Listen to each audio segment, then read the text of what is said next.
जम्मू काश्मीरमध्ये पहलगाममध्ये दहशतवादी हल्ला झाला आणि या हल्ल्याला 1 महिना आज उलटून गेलाय. या एका महिन्यात ज्या कुटुंबियांमधले पुरुष यात मृत्युमुखी पडले, त्यांच्या कुटुंबियांची नेमकी परिस्थिती काय होती, महिनाभर कसा गेला आणि या महिन्यात ते काय काय शिकले, आणि जरी ऑपरेशन सिंदूर राबवण्यात येत आहे तरी त्यांच्या आता या सरकारकडनं काय काय अपेक्षा आहे हे सगळं जाणून घेण्यासाठी माझ्यासोबत संतोष जगदाळे यांचं कुटुंब आहे. त्यांची मुलगी आसावरी आहे आणि त्यांच्या पत्नी देखील आहेत. आसावरी, महिना झालाय या सगळ्या घटनेला. महिन्यानंतरही यातनं सावरणं अजूनही कठीण आहे, मात्र महिना कसा गेलाय हा सगळा? 22 एप्रिलला झालं आणि आज बरोबर 1 महिना झालाय. पण असं वाटतच नाहीये महिना झाला. आम्हाला असं अजून वाटतंय की कालच ही गोष्ट घडली आणि आज पण ती तेवढी फ्रेश, म्हणजे डोळे बंद केले आणि विचार केला तरी आज पण तेवढाच त्रास होतोय. की काही सिच्युएशन्सला आपण इतके हेल्पलेस असतो ना की आपल्याला किती पण त्रास झाला किंवा किती पण वाईट वाटलं तरी आपण काही करू शकत नाही. त्यानंतर म्हणजे हे सगळं झालं 22 नंतर. आपल्या गव्हर्नमेंटने त्याच्यासाठी एअर स्ट्राईक केल्या वगैरे, ऑपरेशन सिंदूर, ज्याच्याबद्दल आपण आधी पण चर्चा केली आहे. त्या सगळ्यामधून आपली जी आर्मी, एअरफोर्स, नेव्ही होती त्या सगळ्यांना आपण थँक्यू म्हणण्यासाठी, त्यांचे आभार मानण्यासाठी किंवा त्यांना ॲज अ सपोर्ट आपण तिरंगा रॅलीज केल्या. त्याच्यात आम्ही सहभागी झालो होतो. एक रॅली झाली आपल्या इथे पुण्यामध्ये, FC रोड साईडला, तिकडे आम्ही गेलो होतो आणि आम्ही बघितलं की लोक खूप खूप गर्दी होती. म्हणजे लोक खूप भरभरून आली होती आणि सगळ्यांनी काय म्हणतात एकत्र येऊन जी काही युनिटी दाखवली त्याच्याने आम्हाला खूप छान वाटलं. पण असं वाटतंय की अजून पण काही गोष्टी इनकम्प्लीट आहेत. म्हणजे जे 4 लोक त्या अटॅकमध्ये इन्व्हॉल्ड होते ते अजून पण सापडलेले नाही आहेत. सो ऑपरेशन सिंदूरमध्ये जरी भरपूर टेररिस्ट मारले गेले असतील, त्याच्यामुळे खूप म्हणजे देश खूपच आनंदात होता, कारण भरपूर जे वाईट वृत्तीची लोक होती त्यात ती मारली गेली.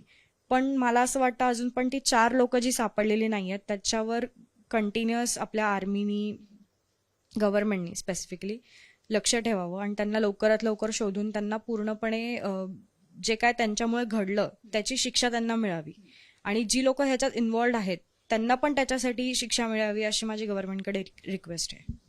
आता प्रश्न हा सगळा तरी असला, सरकारचा असला तरी तुम्हाला मानसिक स्वास्थ्य ठेवायसाठी जास्त गरजेचा होता, कारण तुम्ही स्वतःला कसं सावरलं महिनाभर, कोणी कोणी साथ दिली आहे? सर्वात महत्वाचं तर घरातले लोक असतात. म्हणजे ते नसतील तर आपण खूप अवघड आहे सर्व्हायव्हल. या सगळ्यामध्ये मी आधी पण मेन्शन केलं होतं, आज पण करते की जेवढे पण पॉलिटिकल लीडर्स होते, एस्पेशली आमच्या इथले, आमचे नगरसेवक म्हणा किंवा बाकी म्हणजे जे इथे ज्यांचे लिडरशिप आहे पुण्यामध्ये वगैरे, त्या सगळ्या लोकांनी आम्हाला व्हिजिट केलं. मग त्यात आमचे म्हणजे लोकल इथली खूप लोक होती. त्यात आमचे नगरसेवक होते राजाभाऊ बराटे, त्याच्यानंतर गिरीश खत्री, सर्वात महत्त्वाचं म्हणजे मुरलीधर मोहोळ अण्णा, त्यांची खूप मदत झाली. नंतर बाकी पण बरेच कार्यकर्ते त्याच्यात इन्व्हॉल्ड होते. इनफॅक्ट रॅलीला सुद्धा आम्हाला बोलवलं गेलं. महेश पवार आणि धीरज घाटे सरांतर्फे आम्हाला कॉल आला होता. हे सगळे लोक कंटिन्युअसली आमच्यासोबत टचमध्ये होते. संदीप खर्डेकर, ते काका पण प्रचंड, म्हणजे ते अजून सुद्धा माझ्यासोबत टचमध्ये आहेत. माझ्या प्रत्येक गोष्टीला ते रिस्पॉन्ड करतात किंवा मला जे गोष्टीशी रिलेटेड फॉलोअप्स नेसेसरी आहेत त्याच्यासाठी पण ते कंटिन्युअस माझ्या टचमध्ये आहेत आणि माझ्यासोबत त्यांचं चालू आहे.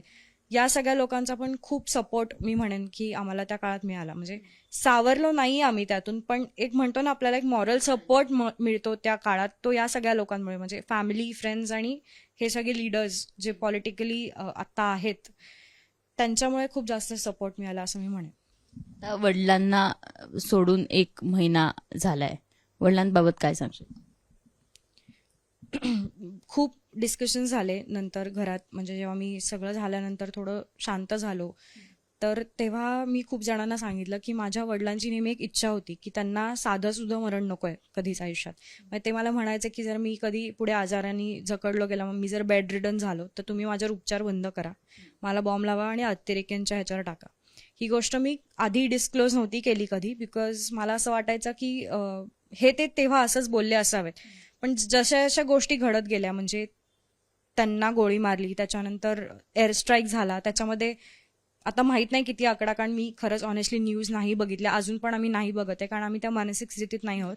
पण जे लोकांकडनं ऐकायला मिळालं त्याच्यावर नाही कळालं की आपल्या लष्कराने इतक्या प्रमाणात त्यांच्या लोकांना मारलेलं आहे, म्हणजे जी मी म्हणलं की टेररिझम, जो वाईट वृत्ती आहे त्यांना मारलेलं आहे. सो मला असं वाटतं कुठेतरी त्यांची जी इच्छा होती ना ती इनडायरेक्ट वेनी कम्प्लीट झाली. मग ते आज जिथे कुठे असतील ना त्यांना खरंच खूप आनंद होत असणार आहे की चला आपण असं गेलो. ते त्यांच्या एका मित्राला नेहमी म्हणायचे की आपण ना कुठल्या तरी एका जन्मात मावळे असू नक्की. तर तो एक जो म्हणतात ना अभिमान, तो मला खूप वाटतो. म्हणजे वडिलांची जागा कोणीच नाही घेऊ शकत. ते काय दुःख आहे ते मी एक्सप्लेन नाही करू शकत किंवा मी ते एक्सप्रेस नाही करू शकत, पण त्यांना जो स्वतःबद्दल जो अभिमान होता, जो कॉन्फिडन्स, म्हणजे जेव्हा त्याला उठवलं, त्या अतिरेक्यांनी जेव्हा त्यांना उठवलं, ते शेवटपर्यंत नाही बोलले, म्हणजे ते नाहीच बोलले. तर मला तो एक अभिमान आहे. मी आयुष्यभर त्यांचा तो जो स्पिरिट होता ना, त्याच्यासमोर उभा राहायचा, बेधडक त्याच्यासमोर जाऊन उभे राहिले न घाबरता, ते मी कधीच नाही विसरणार. आणि ती स्ट्रेंथ मी माझ्या लाईफ टाईम कॅरी करेन, जी त्यांच्याकडनं मला त्या इन्सिडेंटमध्ये किंवा आधीपासून पण ते जे काय मला सांगायचे लहानपणापासून जे मी ऐकत आली आहे त्याच्यातून मला आयुष्यभर मिळेल. एखादी आठवण सांगू शकते बाबांसोबतची आठवण येत राहणारी? मला माझ्या बाबांची मिठी खूप आठवते. मी एक काळ असा होता की मी म्हणजे खूप काय म्हणतात डिप्रेशनमध्ये होते आणि मला माझा स्वभाव नाही, मी एक्सप्रेस नाही करत. आणि ऑल ऑफ अ सडन तो असं बर्स्ट होतो, तसं एक दिवस माझ्यासोबत झालं. तर ते खूप लांब होते, कुठल्या तरी स्वतः म्हणजे त्यांच्या कुठल्या तरी कामात अडकले होते आणि मी सगळ्यांशी रडत रडत फोनवर बोलत होते, माझ्या सगळ्या रिलेटिव्ह सोबत.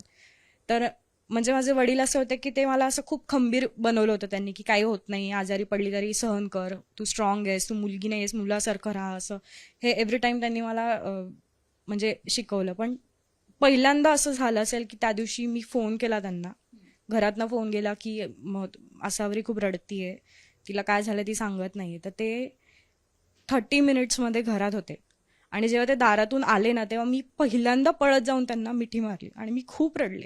म्हणजे मला बोलताच येत नव्हतं त्यांच्यासमोर की मला काय त्रास होतोय, पण तेव्हा पहिल्यांदा ते मला बोलले की तुला काय त्रास होतोय ते मला समजतंय, तू रडू नकोस, काही नाही होणार, मी तुझ्यासोबत आहे. तसाच इन्सिडेंट शेवटला जेव्हा ते अतिरेकी दिसले समोर, ते गोळ्या मारत होते, तेव्हा मी माझ्या वडिलांना बोलले की पप्पा मला मरायचं नाहीये. आणि ते मला म्हणले की बबडू घाबरू नकोस, मी तुझ्यासोबत आहे. तो दिवस आणि तो शेवटचा दिवस, या दोनच आठवणी मी आयुष्यात कधीच नाही विसरू शकणार. त्यांनी जी स्ट्रॉंग मुलगी तुला बनवलंय ते गेले 1 महिना अख्खा महाराष्ट्र बघतोय. त्यांच्या पत्नी देखील आपल्यासोबत आहेत. काकू, अख्खा महिना गेला, कसा होता हा सगळा महिना? नातेवाईकांनी साथ दिली, पॉलिटिकल लोकांनी साथ दिली असेल, काय काय अनुभवलं या सगळ्या महिन्यात? सगळ्यात पहिल्यांदा तर मी घरी आले ना, तर त्यावेळेला माझी अवस्थाच नव्हती. म्हणजे मी हे मान्यच करत नव्हते की त्या बॉक्समध्ये त्यांची डेड बॉडी आहे. मला हे मान्यच नव्हतं. मी असा विचार करत होते की त्यांना तिथे ट्रीटमेंट झालंय आणि ते आलेत आणि मला सारखं असं वाटत होतं की त्या गारठ्यातनं आम्ही आलोय तर त्यांना गार लागते. म्हणजे माझ्या मनस्थितीच्या बाहेर होतं ते, डोक्याने विचार करण्याच्या बाहेरचीच गोष्ट होती की ते गेलेत. मी तर ते अजूनही मान्य करत नाही. माझी बहीण आहे, ह्यांचे मित्र आणि त्याची बायको आम्हाला भेटायला रोज येत आहेत, रोज. आज महिना झाला ते 2 जण रोज येतात आमच्याकडे. माझ्या मैत्रिणी मला भेटायला रोज येतात. माझे आई वडील, माझी भाऊजाई आणि माझे भाऊ वगैरे माझ्याकडे राहिलेत आता महिना. आज पहिला महिना झाला एक, अजूनही हे घरात आहेत माझ्या. म्हणजे त्यांनी मला सोडलेलं नाही. फटाक्यांचा आवाज आला ना की मी घाबरून इकडे तिकडे पळते किंवा लपून बसते. मला प्रचंड रडायला येतं त्या फटाक्यांच्या आवाजाने, मला भीती वाटते. मी अजूनही म्हणजे मला डोळे बंद केले ना की त्या बुलेट्स आणि हे पडलेले दिसत, माझ्या छातीत दुखतं, मी दचकून उठते. आणि महिन्यानंतर सुद्धा मी सारखी कंटिन्युअस मी रडती, मी झोपलेली नाही. रात्र मी फोटो घेऊन बेडरूममध्ये आमच्या फोटो घेऊन झोपतीये त्यांचा, की कुठेतरी ते आहेत माझ्याबरोबर कुठेतरी आणि ते येतील, जेवायला वाढ ग, चहा कर ग, हे बोलतील. हे मी ह्या गोष्टीची वाट बघते की ते गेलेत, हा माझ्या डोक्यात विषयच नाही. पण जे काही झालं ना ते खूप भयानक झालं. आम्ही डोळे जरी झाकलं ना तरी मला ते हेच नाही, ते गणबोट्यांना पण कसं मारलं, त्या शेजारच्या माणसाला कसं मारलं, त्या समोरच्या माणसाला कसं, हे कंटिन्युअस दिसत राहतं. जेव्हा एक आमच्याकडे सगळे लोक आले होते भेटायला, एक न्यूरोलॉजिस्ट आले होते, त्यांनी मला गोळ्या दिल्या होत्या. तर 3-4 दिवस हे सगळं झालं होतं, सावडून वगैरे आलो आम्ही, 3रा दिवस होता.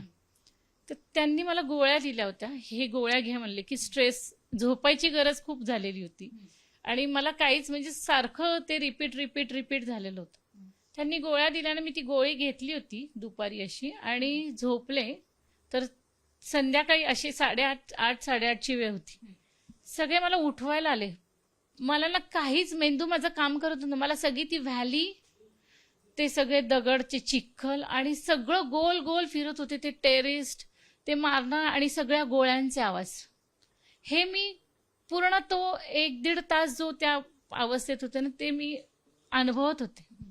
काहीही सुधरत नव्हते. हे सांगतील तुम्हाला की असं माझ्याबरोबर झालं होतं. आणि आत्ताही मी महिना झाला त्यांच्या वेळेला त्यांच्याशी बोलत चहा ठेवते, त्यांचं जेवण ठेवते, त्यांचा दिवा लावलेला असतो. पण मला हा विश्वास नाहीये की ते गेलेत. मला असं पूर्ण खात्री की ते परत येतील, बोलतील. मी मोबाईल बघते, कॉल. रात्री मी पहाटे काहीतरी उठले, हिला म्हटलं पप्पांना फोन लाव, पप्पा अजून आले नाहीत, पप्पांना फोन लाव. हीच अवस्था आहे माझी. अख्खा महिना झाला, अजूनही माझं मन मानत नाही की ते गेलेत. माझ्याकडे एक काकू आल्या होत्या, त्या म्हटल्या की अगं एक लक्षात घे, मरण सगळ्यांना येतं. तूही मरणार आहेस, मीही मरणार आहे, आज लोकही मरणार आहेत.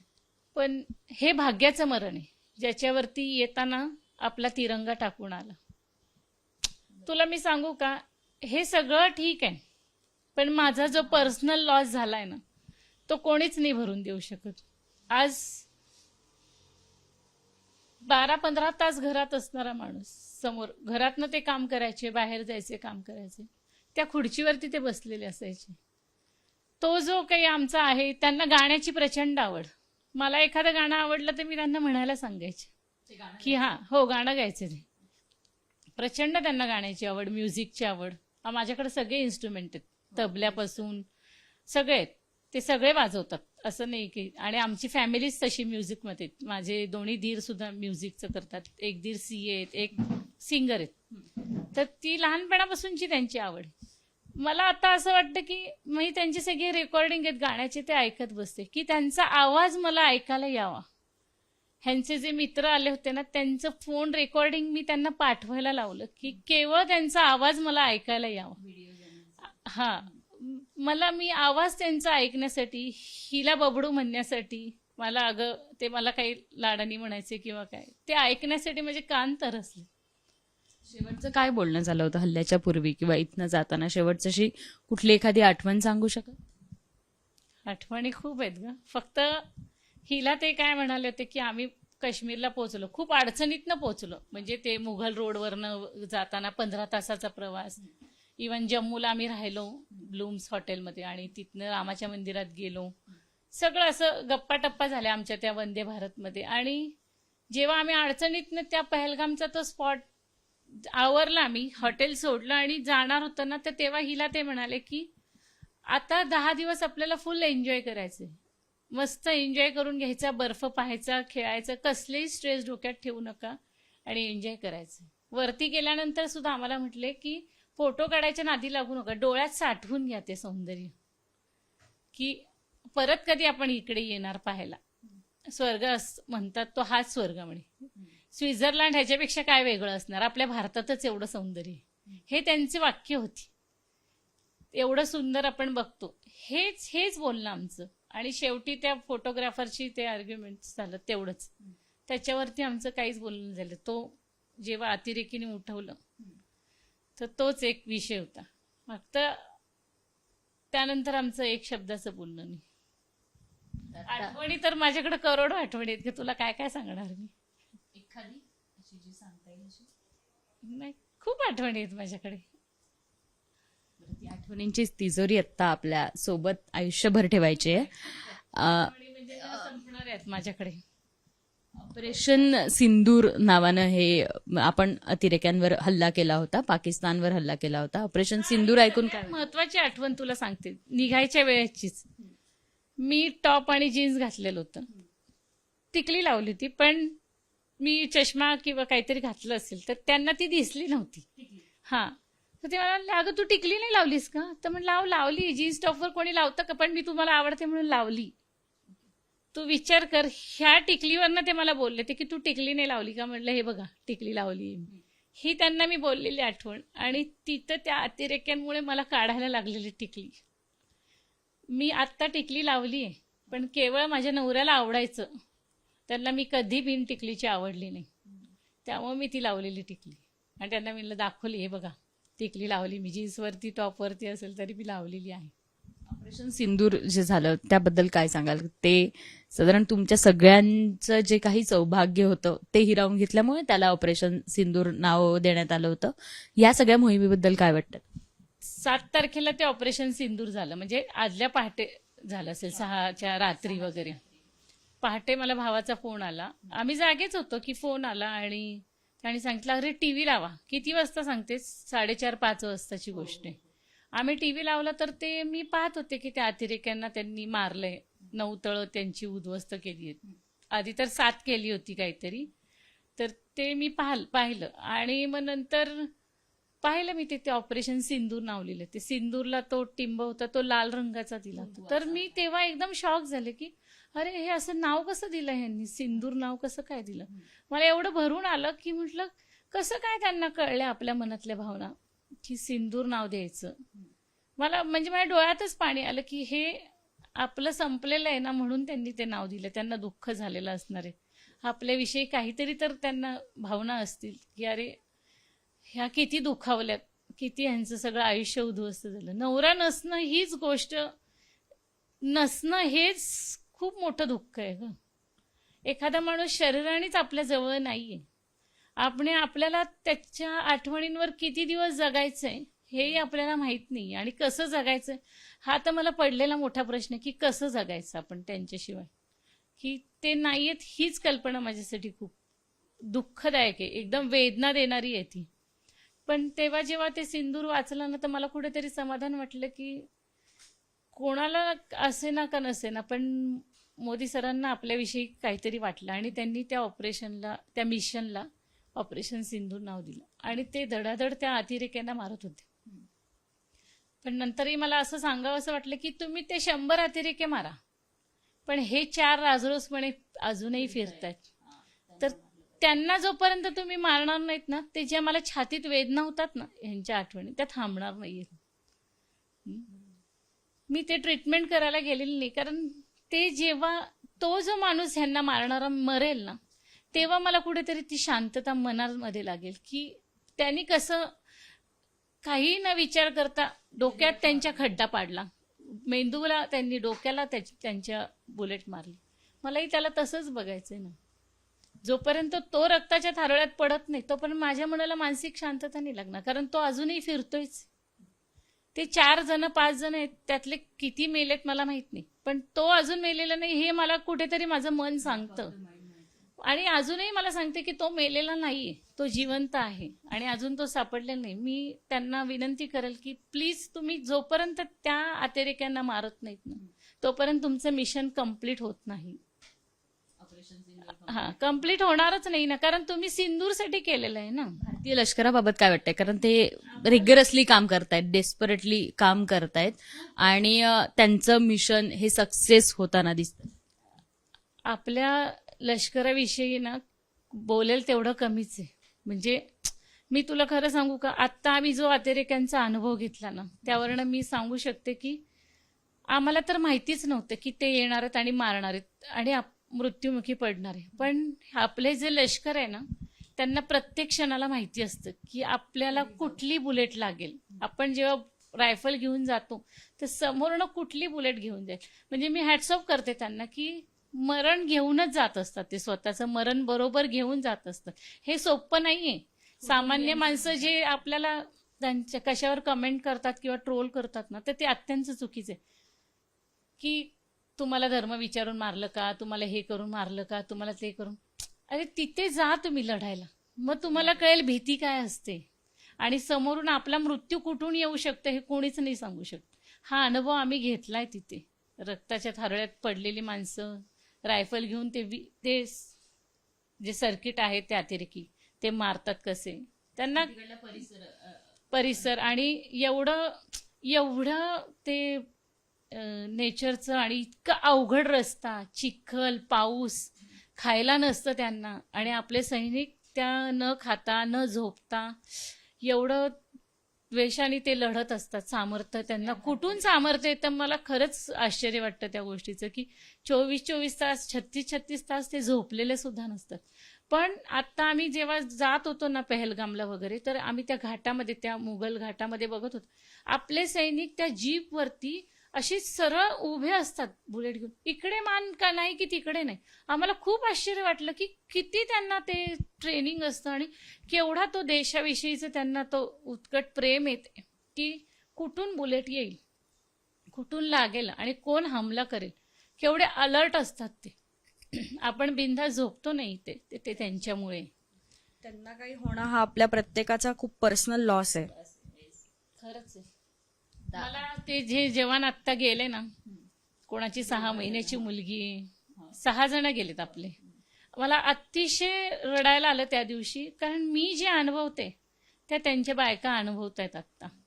मला अतिशय त्यांची बायका, त्यांची फॅमिली सगळी ती, आम्ही जे आत्ता महिना अख्खा जे काही भोगतोय आणि आम्ही अजूनही आयुष्यभर आम्ही तो लॉस सहन करणार आहे ह्यांचा नसण्याचा, तर ते पण त्यांनाही तेच आहे. म्हणजे मला खरं खूप वाईट वाटतं. लोकांनी ना ह्या गोष्टीची जाण ठेवावी, की लष्कर आपलं जागृत आहे ना तिथे, म्हणून आपण नीट झोपू शकतो. त्यांच्याविषयी किंवा त्यांना कधी मदतीची गरज लागली ना तर कोणी मागे हटू नये, खरंच द्यावी, कारण खूप गरज असते आणि मोरल सपोर्ट त्यांना खूप करावं. त्याशिवाय ते, आणि तुम्ही सपोर्ट करा नाही तर नाही करा, ते देशासाठी काम करणार आणि करणारच. त्यामुळे आपलं कर्तव्य आहे नागरिकांचं, की विनाकारणच कुठल्याही गोष्टीला लगेच कमेंट पास करू नका. विचार करा की आपण त्या जागी असेल तर काय करणार. पण आता हे तुम्ही जे बोललात ते अगदी खरं आहे, पण ट्रोलिंग झालं, अर्थात राजकारण्यांनी याचं राजकारण करताना दिसले. अनेकांनी काही कमेंट्स केल्या, कोणीतरी कोणावर काहीतरी वक्तव्य केलं. या राजकारण्यांबद्दल काय काय वाटतं आता? सगळ्या महिनाभरात तुम्ही सगळे राजकारणी घरात आले, अनेक जण बघितले, तुम्ही अनुभवले. इथे शरद पवारांपासून तर सुप्रिया सुळे असू देत किंवा फडणवीस, सगळे सगळे सगळे येऊन गेले. ज्यांना खरंच जाणवलं ना की हा हल्ला धर्मद्वेषामुळे झालेला आहे, तर ते आमच्या बाजूनी बोलले. आणि जे त्या लोकांच्या बाजूनी असतील ना, तर त्यांना ही गोष्ट माहिती असूनही त्यांनी टाळली आमच्या बाजूनी बोलण्याची. आणि त्यांनी फक्त असं सांगितलं की इथे कुठे धर्माचा विषय येतो, किंवा धर्म विचारून मारण्यासाठी त्यांना वेळ तरी होता का. मग याच्यात ना हे कळतंच ना की ते हिंदूंच्या बाजूनी नाहीयेत. मी म्हणत नाही की मुस्लिम लोक वाईट आहेत, आम्हाला मदत करणारे पण मुस्लिमच लोक होते.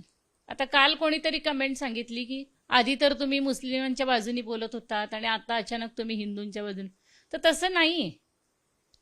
हिंदूंमध्ये सुद्धा चांगले वाईट लोक आहेत, मुस्लिममध्ये सुद्धा चांगले वाईट लोक आहेत. आम्हाला मदत करणारा ड्रायव्हर म्हणा किंवा तिथला तो लेडी स्टाफ म्हणा, त्यांनी आम्हाला जेवण चाललेलं, तेही रडले आमच्यासाठी आणि तो ड्रायव्हरही रडला. म्हणून आम्ही काही सगळ्यांच्या विरोधात नाही केलं, पण ते जसे एकत्र येतात आणि एक होतात,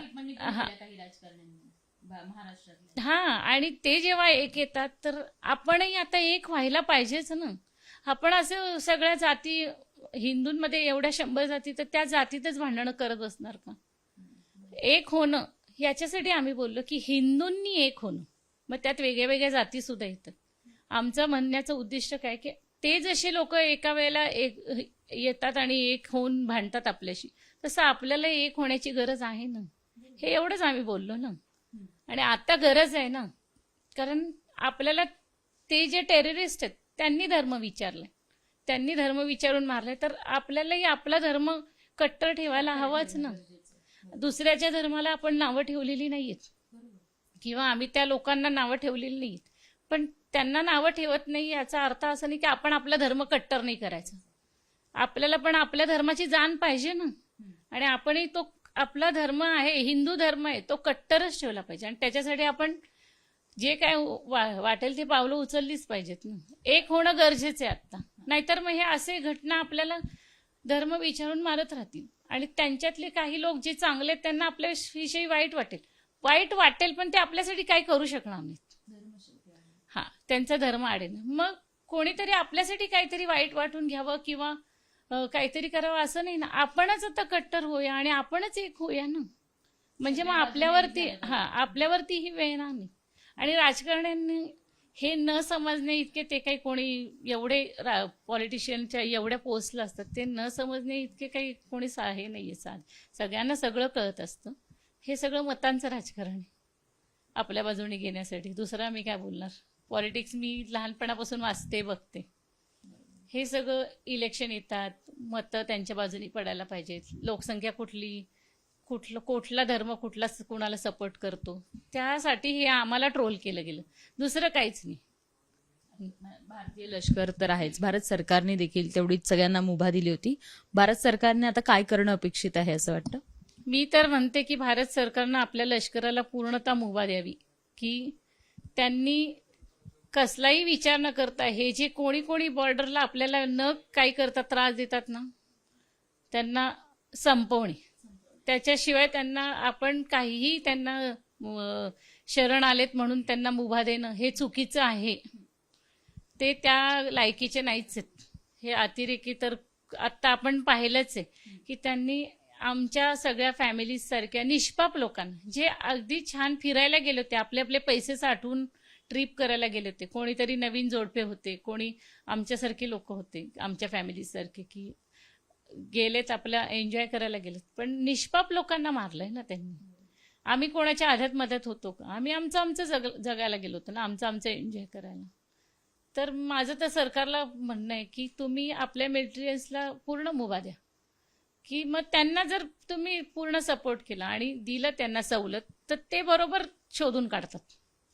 पण त्यांच्यावर जर खूप बंधनं आणली ना, की मग समोर असून त्यांना मारता येत नाही. हा विषय.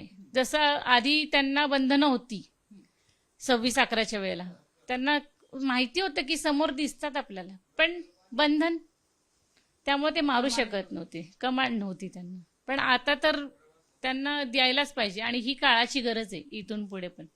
कारण अजून ते 4 जे टेररिस्ट फिरतात, ते अजून कुठे काहीतरी प्लॅन करतील, अजून कुठेतरी काहीतरी करतील. म्हणजे टुरिस्टला ते सेफ नाहीच आहे ते. आणि शिवाय मी तुला सांगते, तिथे आम्ही जेव्हा वरती गेलो होतो आणि खाली आलो, तर ते घोडेवाला जो आला होता आम्हाला घ्यायला, तर मी त्या गोंधळात पण म्हणलं, भैया आप जल्दी जल्दी चलो, नाही तो आप लोगों को भी मारेंगे. तर तो म्हणाला की नाही, हम लोगों को नहीं मारते.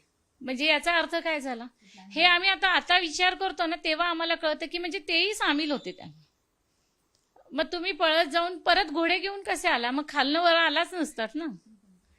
मदत करायला आलात तुम्ही, हे सगळं ठीक आहे, मी तर ते म्हणते. पण मग तुम्हाला का नाही मारलं त्यांनी? आम्हालाच का मारलं? आणि तुझं वाक्य काय, हम लोगों को नहीं मारते. नाही मारते म्हणजे काय? हम लोगों को नहीं मारा असं म्हणू शकत होतास. हम लोगों को नहीं मारते म्हणजे तुम्हाला माहिती आहे ते तिथे असतात, ते अजून कोणाकोणाला मारू शकतात, पण तुम्हाला नाही मारणार. याचा अर्थ काय होतो? महाराष्ट्र सरकारने मदत जाहीर केली, 50 लाख रुपये रोख रक्कम, आणि अर्थात आसावरीला नोकरी पण दिली. आसावरीच्या नोकरीचं काय, कुठपर्यंत फॉलोअप आलाय, काय त्याची काय परिस्थिती आता? नाही, आपण म्हणजे माझ्या फॅमिलीकडून जे लोक आले होते भेटायला, त्यांना सगळ्यांना लेटर्स दिले गेले. त्यात माझा रेझ्यूम होता, म्हणजे माझं वर्क एक्सपिरियन्स, एज्युकेशन वगैरे सगळं. तर आत्ता जे कळतंय ते असं आहे की फॉलोअप चालू आहे, त्याच्यावर अजून काही रिप्लाय नाही आलेला, म्हणजे फक्त फॉलोअप प्रोसेसमध्ये आहे. आणि मदतीचं पण फक्त जाहीर केलं होतं, त्याच्यानंतर आय थिंक काहीतरी पास ऑन झाली आहे प्रोसेस, पुढे अप्रुव्हल वगैरे असं काहीतरी आहे असं मला कळलंय. इन शॉर्ट फॉलोअपमध्ये आहे दोन्ही पण गोष्टी, अजून झालेलं नाहीये काही. आता सगळ्यात शेवटचा प्रश्न, या सगळ्या महिन्याबाबत बाबांना जर एखादं वाक्य सांगायचं असेल तर काय सांगितलं? मी एकच बोलेन की मला तुमची खूप आठवण येते, आयुष्यभर येत राहील आणि प्रत्येक क्षणाला येत राहील. पण मला तुमचा खूप अभिमान आहे, आणि मला तुमच्यासाठी म्हणजे तुम्हाला जे आवडलं असतं ते सगळं मी माझ्या आयुष्यात करेन. आईची पण मी खूप काळजी घेईन, जशी तुम्हाला हवी होती तशी. आणि आय लव्ह यू, एवढंच बोलेन. ही काय सांगाल महिन्याभरातला आणि अर्थात शेवट?